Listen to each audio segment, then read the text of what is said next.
Bapak, Ibu, dan Saudara yang dikasih Tuhan. Shalom. Selamat pagi. Selamat pagi. Puji nama Tuhan. Kita sudah masuki bulan yang baru. Di bulan yang baru ini kita tetap bersyukur kepada Tuhan. Dan kita yakin dan percaya Tuhan akan segera memulihkan negeri kita dari COVID-19 ini. Haleluya. Amin. Amin. Kita akan memulai ibadah kita pada saat pagi hari ini. Kita akan persiapkan hati kita. Kita akan datang kepada Tuhan dengan kesungguhan hati kita. Mari kita akan angkat satu pujian Hosana di tempatnya. Amin.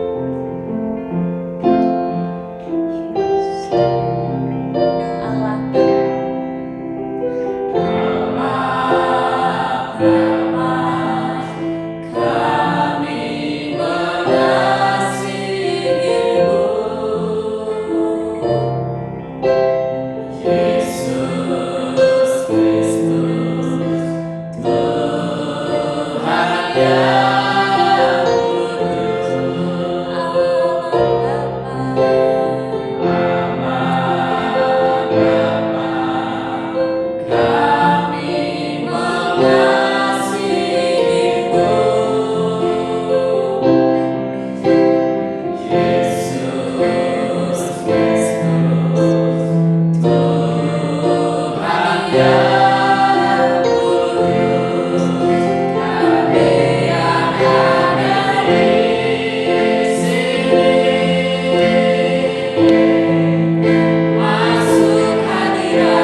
Kami siap Tuhan untuk menyukakan nama-Mu. Kami siap Tuhan bersuka cita pada hari ini Tuhan, memuji dan memuliakan nama-Mu Tuhan.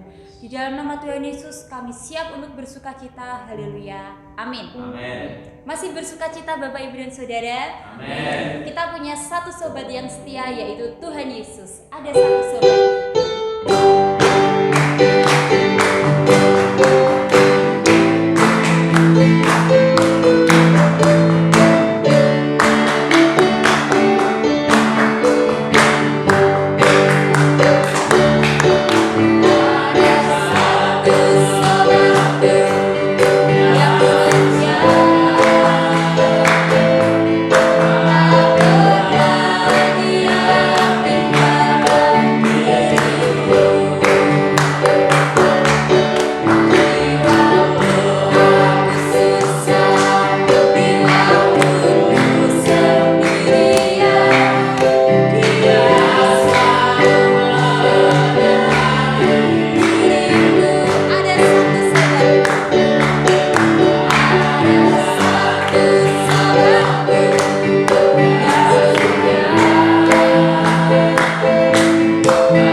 Halo, shalom. Shalom. Selamat pagi Bapak Ibu saudara yang terkasih, jemaat diberkati Tuhan.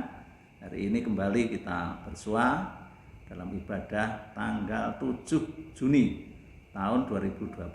Tidak terasa kita sudah di pertengahan tahun 2020. Tapi saya percaya Tuhan di sepanjang kehidupan kita, di sepanjang perjalanan kita tetap menyertai kita. Amin. Puji Tuhan. Baik, hari ini setelah kita memuji-muji Tuhan, kita akan mendengarkan sebagian daripada firman Tuhan. Baik, sebelum itu mari sekali lagi kita tundukkan kepala, kita mau berdoa. Bapa di surga, kami bersyukur untuk kasih karuniamu, anugerahmu yang terus mengalir dalam kehidupan kami. Hari ini kami boleh menikmati sukacita yang baru. Kami boleh berhimpun di dalam keluarga kami masing-masing. Kami beribadah kepada Engkau, kami muji-muji nama-Mu, dan sebentar kami akan menikmati sebagian daripada firman-Mu yang memberikan kekuatan, kemampuan kami untuk kami menjalani kehidupan kami ke depan. Olehnya Bapa, berfirmanlah Engkau dan kami siap mendengar serta melakukannya di dalam nama Tuhan kami Yesus Kristus. Haleluya, amin. Puji Tuhan. Baik, langsung saja kita mau buka Alkitab kita.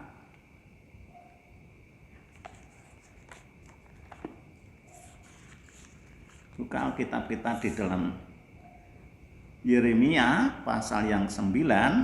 Yeremia pasal yang ke-9.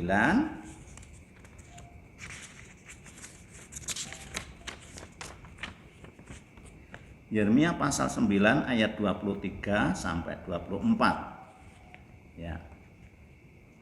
Puji Tuhan, akan saya bacakan Yeremia pasal 9 ayat 23 dan 24. Demikian bunyi firman Tuhan. Beginilah firman Tuhan. Janganlah orang bijaksana bermegah karena kebijaksanaannya. Janganlah orang kuat bermegah karena kekuatannya. Janganlah orang kaya bermegah karena kekayaannya. Tetapi siapa yang mau bermegah, baiklah bermegah karena yang berikut, bahwa ia memahami dan mengenal nama aku. Saya ulangi, bahwa ia memahami dan mengenal aku, bahwa akulah Tuhan yang menunjukkan kasih setia, keadilan dan kebenaran di bumi. Sungguh semuanya itu kusukai. Demikianlah firman Tuhan. Puji Tuhan. Nah, saudara, jemaat yang diberkati Tuhan, hari ini firman Tuhan saya beri judul atau tema, di segala situasi tetap rendah hati. Sekali lagi, di segala situasi tetap rendah hati. Nah, biasanya ketika seseorang waktu dia masih hidup sederhana, terus kemudian menanjak, memperoleh satu kehidupan yang sukses, semuanya serba ada, terus kemudian menjadi kaya, itu biasanya berubah sikap. Ya, ada kesombongan. Apalagi yang dulunya mungkin ya tidak terhormat di masyarakat dan kemudian menduduki satu jabatan, mungkin begitu. Itu bisa berubah sikapnya di masyarakat. Nah, demikian juga orang-orang yang dulunya merasa lemah, ya, terus kemudian dia merasa kuat, baik di dalam ekonomi ataupun di dalam pekerjaan apapun, kemudian dia berubah menjadi orang-orang yang congkak, menjadi orang-orang sombong. Nah, firman Tuhan hari ini datang kepada kita, ya, supaya kita tetap rendah hati di segala situasi. Ya, saya bacakan sekali lagi firman Tuhan ini supaya mengena di dalam hati kita, menjadi berkat bagi kita. Beginilah firman Tuhan. Ini firman Tuhan, Bu ya.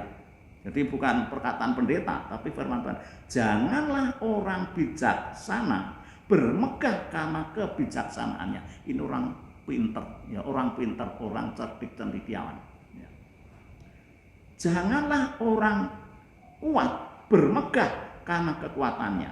Janganlah orang kaya bermegah karena kekayaannya. Ini jadi ini dilarang Tuhan. Ketika seseorang dulunya lemah, ketika seseorang dulunya miskin, dan kemudian Tuhan berkati menjadi orang kaya, menjadi orang kuat, menjadi orang terkenal, dan kemudian banyak orang mengenal dan menghormati, kemudian berubah. Ya. Ini yang dilarang oleh Tuhan. Seperti apapun kehidupan kita, ketika kita lemah, ketika kita belum punya apa-apa, dan kemudian Tuhan berkati, kita tetap rendah hati di hadapan Tuhan. Puji Tuhan. Ada beberapa poin yang saya catat di sini. Yang pertama, sedikit demi sedikit harus ada perubahan. Ya, sedikit demi sedikit harus ada perubahan. Jadi orang yang rendah hati itu sedikit demi sedikit harus ada perubahan. Ketika belum diberkati Tuhan, tetap rendah hati. Dan setelah diberkati Tuhan, tetap semakin rendah hati. Ya, semakin rendah hati. Ya. Hidup yang disukai, yang berkenan kepada Allah. Nah ini. Jadi poin yang kedua dalam nomor 1 ini ada beberapa, ada A, B, C, ini saya tulis. Ya. Hidup yang disukai oleh Tuhan. Ketika seseorang menerima berkat Tuhan, tetapi dia tetap rendah hati di hadapan Tuhan. Nah, ini ada satu cerita, ya, ada satu cerita di dunia hewan, khususnya di dunia serangga, burung maksud saya. Nah ini, ya, ini ada seekor elang. Ya. Ya. Seekor elang itu dia bisa mencapai umur 70 tahun. Kenapa? Karena pada waktu dia sudah mencapai umur 40 tahun, dia sadar, satu kali saya akan lemah. Ketika aku masih muda, ketika aku masih, ya, dia bisa terbang ke sana kemari dan menangkap mangsanya di laut. Dimanapun dia berada pasti banyak mangsa bisa ditangkap. Tetapi setelah dia umur 40 tahun, dia menyadari, satu kali saya akan pasti lemah. Dan terbukti apa? Dia kemudian pengen mengadakan satu perubahan supaya dirinya tetap kuat. Dengan cara dia kemudian terbang ke sebuah puncak gunung. Di sana ada gua kecil dan dia di sana bertengger berapa? 150 hari. Sebab dia ngerti pada waktu itu umur 40 tahun kuku-kuku di cakar itu semakin panjang dan melengkung dan tidak bisa dipakai untuk menangkap mangsanya. Demikian juga paruhnya. Selama 40 tahun itu kemudian paruhnya itu melengkung dan dia tidak bisa mematuk mangsanya waktu itu. Nah, kemudian selama 150 hari itu, jadi selama berapa itu? 5 bulan. Ya, 5 bulan betul, 5 bulan. Dia memukul-mukul paruhnya itu ke atas batu dan kemudian copot, ganti dengan paruh yang baru. Demikian juga kuku-kuku cakar ini. Kemudian digaruk-garukkan ke cadas dan kemudian banyak yang putus patah dan kemudian diganti, ya, secara alami diganti dengan kuku-kuku yang baru. Demikian juga bulu-bulunya selama 40 tahun dipakai untuk terbang, ternyata itu semakin memberatkan dia pada waktu terbang. Akhirnya dalam bahasa Jawa itu didis, ya. Dalam bahasa Jawa itu didis. Itu bulu-bulunya dirontokkan, ganti bulu. Nah, setelah 150 hari kuku, paruh dan bulunya itu menjadi baru. Akhirnya si elang ini bisa terbang dengan kekuatan yang baru. Dan dia bisa mencapai umur 30 tahun setelah itu. Berarti dia mencapai umur 70 tahun. Inilah.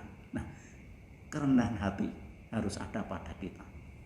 Di dalam kehidupan kita, kita harus merasa ada satu perubahan yang dulu aku belum diberkati Tuhan dan sekarang aku mempunyai apa yang aku perlukan.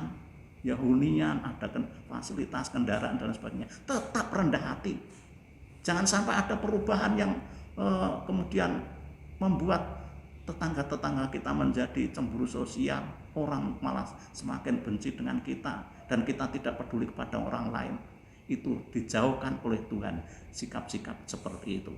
Oleh sebab itu, mari Jemaat yang diberkati Tuhan, kita tetap rendah hati di segala situasi. Nah, coba bayangkan hari-hari ini kita terus dituntut. Siapa yang tidak merasakan ya sebuah permasalahan yang berat? Ya, kita tidak bisa menyalahkan si A si B. Ya, kita tidak bisa lepas dari Tuhan. Kita tetap ada dalam tangan Tuhan. Oleh sebab itu mari kita tetap belajar rendah hati di hadapan Tuhan. Nah, kemudian yang kedua saya catat di sini, rela menerima bahwa keputusan Tuhan adalah yang terbaik. Orang yang rendah hati itu rela menerima keputusan Tuhan yang terbaik. Ya. Coba mari kita buka Alkitab kita buka dalam kitab Ayub. Ya. Kita buka dalam kitab Ayub. Ayub pasal yang kedua. Ayub pasal yang kedua ayatnya 10. Jadi yang kedua ini saya bacakan ya. Rela menerima bahwa keputusan Tuhan adalah terbaik. Ayub pasal 2 ayat yang ke-10. Tetapi jawab Ayub kepadanya, ini kepada istrinya, engkau berbicara seperti perempuan gila. Apakah kita mau menerima yang baik dari Allah, tetapi tidak mau menerima yang buruk? Dalam kesemuanya itu Ayub tidak berbuat dosa dengan bibirnya. Puji Tuhan. Saya percaya sebagian kita ya pasti mengenal atau pernah mendengar kehidupan Ayub. Orang yang saleh, orang yang setia, orang yang jujur, orang yang takut akan Tuhan. Toh pada waktu itu juga diuji oleh Tuhan. Kalau saudara baca dalam Ayub pasal 2 ayat 1 di sana, ketika anak-anak Allah datang kepada Tuhan, iblis pun juga datang menghadap Tuhan. Untuk apa? Minta izin mencobai Ayub. Dan akhirnya setan atau iblis itu diizinkan oleh Tuhan mencobai Ayub. Singkat cerita, Ayub kemudian menjadi sakit, ya sakit puru, sakit borok, itu sakit eksem kalau sekarang. Ya. Terus kemudian dia sampai sengsara, duduk di atas abu. Belum lagi kemudian harta bendanya sebelum itu dirampok orang. 2 anaknya mati pada waktu pesta. Bagaimana perasaan Ayub? Saya percaya secara manusiawi dia juga sedih, dia juga merasakan satu penderitaan yang luar biasa. Belum lagi ditambah genaplah penderitaan Ayub ketika istrinya ikut mengutuki. Wah, kalau dalam bahasa yang sekarang itu, Pak, kita akan mendapat cobaan atau ujian permasalahan yang berat ini. Coba apakah kamu tetap setia kepada Tuhan? Tuhan memberikan ujian seperti ini. Apakah kamu tetap bertahan dalam kesetiaanmu? Sekarang kamu kutukilah Tuhanmu dan matilah. Loh, itu perkataan istri Ayub seperti itu. Kemudian datanglah perkataan Ayub di tengah-tengah penderitaannya. Dia sampai menjawab, tetapi jawab Ayub kepadanya, engkau berbicara seperti perempuan gila. Apakah kita mau menerima yang baik dari Allah, tetapi tidak mau menerima yang buruk? Dalam kesemuanya itu Ayub tidak berbuat dosa dengan lidahnya. Loh, ini loh.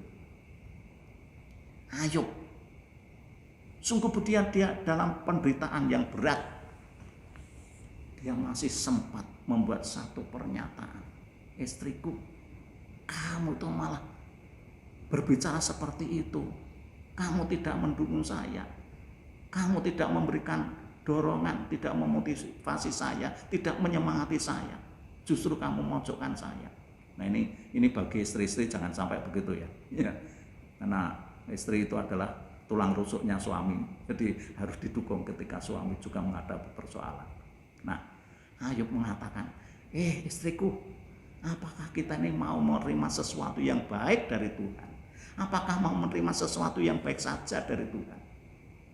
Kita juga harus mau menerima yang buruk seperti ini. Nah, saudara, jadi sesuatu yang terjadi mungkin ada permasalahan yang belum terselesaikan, sakit yang belum tersembuhkan, ataupun doa-doa yang belum terjawab. Mungkin kita ada dalam penderitaan seperti itu, tapi ayo kita katakan dalam hati kita masing-masing, seperti apapun kondisiku, itu adalah Allah baik bagiku. Nah ini, dari segala sesuatu ya, Allah izinkan, itu semuanya mendatangkan kebaikan. Kalau kita baca dalam Roma pasal 8 ayat 28, bahwa kita tahu bahwa Allah bekerja sama di dalam segala perkara, ya, untuk mendatangkan kebaikan bagi setiap orang yang mengasihi Dia. Ya, jadi Ayub sadar, mari kita belajar dari Ayub juga. Orang yang rendah hati adalah orang yang mau menerima keputusan Tuhan. Jadi keputusan Tuhan itu adalah yang terbaik. Nah, jadi kalau hari-hari ini, waktu-waktu ini, jemaat mungkin ada yang merasa, waduh hidupnya kok begini, ekonomi kok agak guncang. Jangan ngomel, jangan nyalahkan Tuhan, jangan nyalahkan istri, jangan nyalahkan suami, jangan nyalahkan orang tua, anak-anak. Tapi mari kita bersyukur, semuanya apa yang terjadi dalam kehidupan kita itu adalah izin Tuhan, seizin Tuhan. Dan saya percaya Tuhan tidak pernah meninggalkan kita. Berkali saya katakan, orang benar itu bisa jatuh, tapi tidak sampai tergeletak. Sebab apa? Tangan Tuhan segera menolong kita. Amin. Puji Tuhan. Nah, saudara, di Tiongkok itu ada sebuah kota yang namanya kota Suzhou. Ya, kota Suzhou itu di Tiongkok. Di sana ada seorang miliarder. Miliarder itu artinya harta bendanya, uangnya bermiliar-miliar. Dia kaya raya, terkaya di kota itu. Tapi apa yang terjadi? Ketika itu dia menderita, matanya itu sakit. Matanya sakit sehingga dia tidak bisa membedakan warna merah, biru, hijau, dan lain sebagainya. Semua dokter di kota itu sudah didatangi untuk mengobati, tapi satu pun tidak ada yang mampu, bahkan hasilnya nihil. Kemudian dia ingat ada seorang kawan yang menjadi tabib. Ya, miliarder ini ingat, aku punya kawan seorang tabib, mungkin bisa menyembuhkan, mungkin bisa mengobati aku. Dan akhirnya si miliarder ini datang ke kawannya, seorang tabib. Kawan, aku kok punya penyakit begini. Oh, gampang. Setelah mungkin dipegang-pegang atau diselidiki, dia katakan, gampang.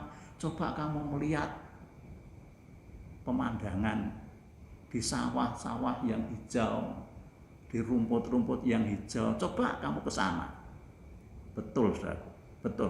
Si miliarder ini kemudian pergi ke tempat-tempat yang di taman yang ada bunga-bunga yang berwarna-warni, tetapi dia fokuskan melihat, memandang kepada hijaunya daun yang rimbun, melihat hijaunya atau hamparan sawah yang sedang menghijau. Sampai di rumahnya ternyata ada perubahan. Matanya lebih sehat. Akhirnya apa? Dia punya inisiatif. Wah, daripada aku pergi kemana-mana, karena dia orang kaya, seluruh bangunan rumahnya dicat hijau. Seluruh bangunan itu, dinding-dindingnya, luar, dalam, genteng, semua dicat hijau. Dan akhirnya apa? Temannya ini diundang. Si tabib itu diundang datang. Loh, begitu sampai di halaman, pegawainya atau pembantunya si miliarder ini sudah bawa cat 1 galon gitu berwarna hijau. Tabib kawannya datang pakai baju merah, disiram dengan cat hijau. Dia tertawa terbahak-bahak. Kok goblok kamu ya, bodoh. Kenapa kamu harus mencat ini seluruh ruangan rumahmu? Genteng dicat semua, perkakas dicat, wah itu ada pot-pot, ada kunci yang dicat semua kan. Itu kan lebih baik kamu itu membeli kacamata hijau. Harganya kan murah, tidak perlu kamu keluar uang banyak. Bahkan aku datang juga kamu semprot dengan cat. Nah, saudaraku, Ternyata si miliarder ini mempunyai pandangan yang berbeda setelah dia memakai kacamata berwarna hijau. Mari kita mempunyai pandangan. Pandangan kita bukan pandangan seperti orang-orang dunia. Orang dunia sementara ini ada dalam ketakutan. Mereka ada dalam kecemasan, khawatir, dan lain sebagainya. Tapi mari kita sebagai orang-orang Kristen punya pandangan seperti Ayub ini. Dia memandang Allah. Sungguh pun pada waktu itu dia memang diizinkan oleh Tuhan menderita. Harta bendanya habis dirampok orang dan 2 anaknya meninggal. Tetapi Ayub tetap ada di dalam hidupnya, hidup yang saleh. Istrinya saya percaya bertobat. Dan singkat kesaksian saudara boleh baca dalam kitab Ayub pasal-pasal yang terakhir, halaman-halaman yang terakhir. Ayub diberkati oleh Tuhan 10 kali lipat. Anaknya menjadi cantik-cantik, cakep-cakep, dan harta bendanya dikembalikan oleh Tuhan. Apa sebabnya? Ayub mempunyai cara pandang yang berbeda. Memandang Allah satu-satunya juru selamat, memandang Allah satu-satunya penolong, memandang Allah satu-satunya yang dapat memulihkan kehidupan. Saudaraku yang terkasih, jemaat yang diberkati oleh Tuhan, mari hilangkan perasaan atau kalimat-kalimat yang negatif. Kita harus punya cara pandang, bukan seperti orang dunia. Ya, dunia sekarang tidak bisa memprediksi kapan COVID-19 ini akan berhenti. Tidak ada satupun orang yang dapat memprediksi atau meramalkan kapan itu akan berhenti. Tetapi kita mempunyai cara pandang seperti Yesus. Makanya Tuhan Yesus lewat Paulus katakan, hendaklah pikiran, perasaan Kristus ada di dalam kamu semuanya. Oleh sebab itu mari kita rubah cara pandang kita. Betul kita masih hidup di dalam dunia, tetapi cara pandang kita bukan seperti orang-orang dunia. Kita mempunyai cara pandang yang berbeda, yaitu di dalam nama Tuhan Yesus Kristus kita diberikan kekuatan. Oleh sebab itu mari 2 poin yang saya sampaikan ini biar menjadi berkat bagi kita semuanya. Amin. Tuhan memberkati. Kesimpulan firman Tuhan ini sekali lagi saya sampaikan, yaitu di segala situasi tetap rendah hati. Puji Tuhan, Tuhan Yesus memberkati. Dan ketika Tuhan mati di kayu salib, dia juga punya cara pandang. Sungguh pun pada waktu dia hidup secara manusiawi, dia disengsarakan, dia diolok, dia dihina di mana-mana, dia dikucilkan, ya, dimanapun dia berada itu ada tantangan di sana. Dan klimaknya pada waktu dia di kayu salib, kesengsaraan itu dipikulnya, kesengsaraan dunia dipikulnya, tetapi dia punya cara pandang Allah Bapa, yaitu dia boleh menderita tetapi dunia diselamatkan bagi dunia yang percaya kepada Tuhan. Baik, mari kita masuk di dalam perjamuan kudus. Kita mau menyanyi satu pujian salibnya, ya, karena salibnya. Hanya Kau Tuhan di hidupku.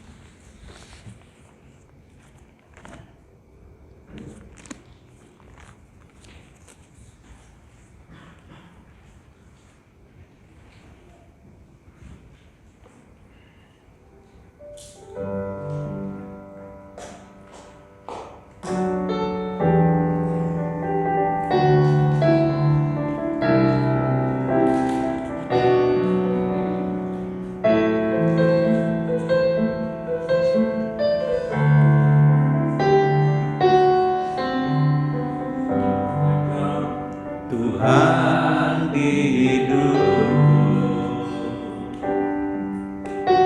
Kau berikan hidup yang baru.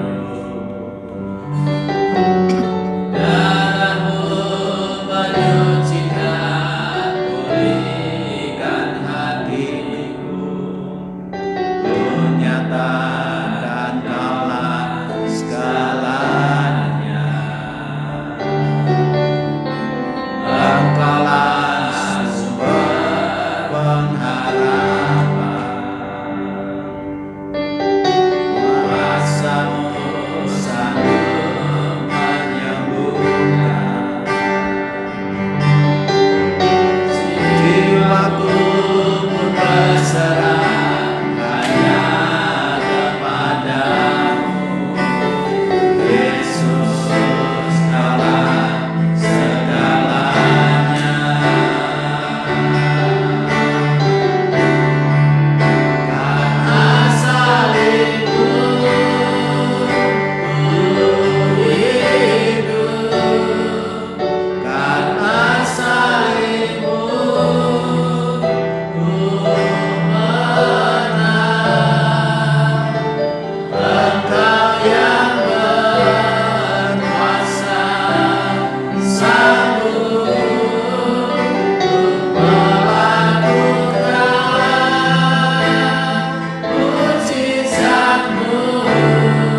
Saudara, sebelum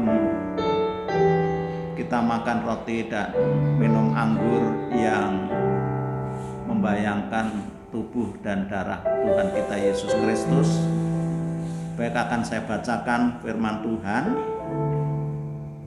sementara saudara mempersiapkan hati, pikiran, jiwa, dan roh dan seluruh aspek hidupmu untuk menerima berkat perjamuan pada pagi hari ini.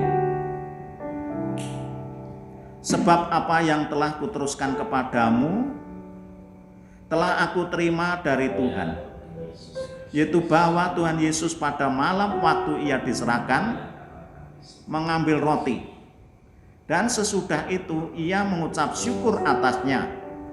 Ia memecah-mecahkannya dan berkata, "Inilah tubuhku yang diserahkan bagi kamu. Perbuatlah ini menjadi peringatan akan aku." Mari kita makan bersama-sama sembari kita mengenang pengorbanan Tuhan Yesus Kristus 2000 tahun yang lalu.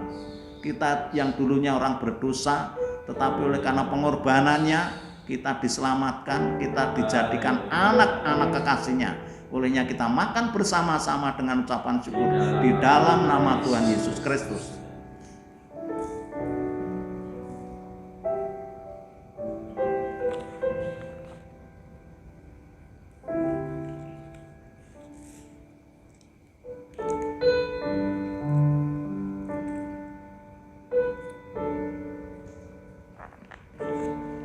Berikutnya angkat anggur kita dan dengarkan firman Tuhan. Demikian juga ia mengambil roti, saya ulangi, demikian juga ia mengambil cawan sesudah makan, lalu berkata, "Cawan ini adalah perjanjian baru yang dimeteraikan oleh darahku. Perbuatlah ini setiap kali kamu meminumnya menjadi peringatan akan aku. Sebab setiap kali kamu makan roti ini dan minum cawan ini, kamu memberitakan kematian Tuhan sampai ia datang.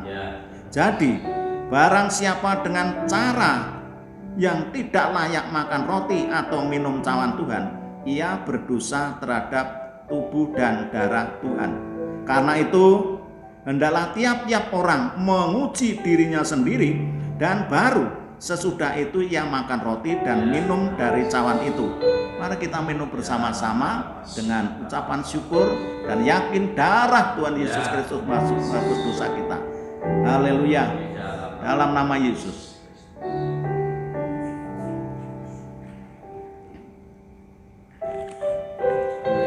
Puji Tuhan. Saudara, mari kita hening sejenak. Kita berjanji kepada Tuhan, Tuhan yang telah setia di sepanjang kehidupan kita, di segala situasi dan keadaan Tuhan tetap menuntun kehidupan kita. Dia berikan kekuatan, Dia berikan keterampilan untuk kita bekerja, Dia berikan kemampuan untuk menjalani kehidupan ini. Kita berdoa untuk anak-anak kita, kita berdoa untuk keluarga-keluarga Kristen, kita berdoa untuk hamba-hamba Tuhan, kita berdoa untuk bangsa dan negara kita, supaya bangsa negara kita secepatnya dipulihkan oleh Tuhan. Oleh sebab itu, saya mohon Bapak Sampurno berdoa untuk apa yang saya katakan tadi. Kembali ya Tuhan, di pagi hari ini setelah kami mendengarkan firman-Mu, setelah kami boleh Kau izinkan mengikuti jamuan kudus, kami boleh kembali menghadap kehadirat Tuhan. Ya Tuhan. Kami ingin sekali mengucapkan terima kasih ya Tuhan, karena Engkau terus memberikan berkat dalam kehidupan kami. Walaupun di saat-saat ini kami sebagai anak-anak-Mu terkadang merasa ada kesulitan, ada himpitan di dalam kehidupan kami. Makasih. Namun terbukti Tuhan sampai hari ini Engkau masih bisa mengumpulkan kami ya, Tuhan. di rumah kami masing-masing, Haleluya. dengan keluarga kami, boleh memuji, membesarkan nama-Mu dan mendengarkan firman-Mu. Ini membuktikan bahwa penyertaan-Mu selalu ada di kehidupan kami. Terima kasih ya Tuhan. Pada kesempatan pagi hari ini kami berdoa ya Tuhan, untuk anak-anak-Mu, khususnya jemaat-Mu yang ada di Gunung Sari ya Tuhan. Biarlah kami selalu ada di dalam genggaman hidup Tuhan. Karena kami percaya Tuhan, kalau hari ini kami boleh berkumpul di keluarga kami, ini adalah karena berkat Tuhan yang selalu menyertai kehidupan kami. Terima kasih ya Tuhan, terima kasih. Ampuni ya Tuhan, kalau di dalam kehidupan kami sering kami mengeluh, sering kali kami merasa Tuhan tidak ada di dalam kehidupan kami. Untuk itu Tuhan, ampunilah prasangka-prasangka kami, ampunilah dugaan-dugaan kami yang kadang keliru ya. Kami percaya Tuhan, Kau Maha Pengasih dan Kau Maha Pengampun. Tuhan, pada kesempatan pagi hari ini kami juga berdoa tidak henti-hentinya ya Tuhan, berkaitan dengan pandemi COVID-19 ini ya Tuhan. Ya Tuhan. Yang sampai hari ini masih terus ada di dalam kehidupan kami. Tapi kami percaya kalau hari ini kami mendapatkan kesehatan karena Kau telah membentengi kehidupan kami. Terima kasih ya Tuhan, Kau telah menjauhkan dari segala virus ini. Kami mengucap syukur dan apa yang terjadi juga tidak mengurangi hubungan kami, interaksi kami dengan Tuhan. Tapi justru kami merasakan Tuhan dengan adanya pandemi ini Tuhan, kami justru hidup lebih dekat dengan Tuhan. Haleluya Yesus. Terima kasih. Kami juga berdoa seluruh aparat dari pusat sampai daerah Tuhan yang telah mengupayakan untuk menanggulangi wabah ini. Kami berdoa untuk setiap keputusan, kami berdoa untuk setiap kebijakan-kebijakan yang akan diambil, biarlah semuanya itu dilandasi karena Haleluya Yesus. Kami yakin, kami percaya Tuhan, tidak lama lagi Tuhan Kau akan singkirkan segala virus ini dan Kau boleh kembalikan kami untuk kembali berkumpul beribadah. Ya Tuhan Yesus. Sudah beberapa bulan ini kami tinggalkan. Ya Tuhan. Kami percaya Tuhan, kami akan rindu untuk bertemu dengan teman-teman kami, rindu dengan saudara-saudara kami seiman, dan lebih dari itu Tuhan, kami ingin bersekutu di dalam nama-Mu di rumah. Kami percaya Tuhan, tak lama lagi Engkau memberikan kesempatan kami untuk kembali bekerja. Terima kasih ya Tuhan. Kami juga berdoa Tuhan untuk anak-anak-Mu yang telah melayani ibadah yang tidak henti-hentinya, juga memberikan waktu, pikiran dan tenaganya Tuhan. Kau berkati hamba-Mu Bapak Gembala Wiono yang selalu terus Tuhan Kau pakai menyampaikan misi hari ini. Kami percaya Tuhan Kau terus memberikan kekuatan supaya beliau terus termotivasi untuk bisa menjadi pimpinan dalam kami bergereja. Kami juga berdoa untuk seluruh pengurus yang ada di Gunung Sari. Kami berdoa jemaat-Mu dimanapun berada, Tuhan hampiri mereka mungkin saat ini membutuhkan pertolongan Tuhan. Biarlah Engkau akan menyertai, Tuhan akan menolong, Engkau akan memberikan solusi-solusi di dalam menghadapi segala kesulitan. Terima kasih ya Tuhan. Kami percaya Tuhan, Engkau akan memberikan penghiburan saat kami mengalami kesusahan. Engkau akan memberikan apa yang kami butuhkan. Haleluya. Kami percaya Tuhan, seluruh yang terlibat di dalam ibadah pada pagi hari ini, Engkau semuanya akan memberkatinya. Terima kasih kalau kami juga boleh mengakhiri di dalam kami mendengarkan perjamuan pagi dengan mengikuti perjamuan kudus. Terima kasih Tuhan, bila dengan adanya perjamuan ini juga semakin kami lebih kuat. Amin. Kami menyerahkan diri dengan Tuhan. Akhirnya Tuhan, kami ingin mengakhiri ibadah di pagi hari ini. Kau berkati kami semua dimanapun kami berada, dimanapun kami mengadakan misbah keluarga. Kami percaya Engkau akan hadir di tengah-tengah kami semua. Terima kasih dan berikanlah pengampunan kepada kami Tuhan apabila dalam ibadah ini terselip dosa dan kesalahan kami. Kami percaya Tuhan Engkau akan mengampuni. Terima kasih. Inilah akhir doa kami Tuhan.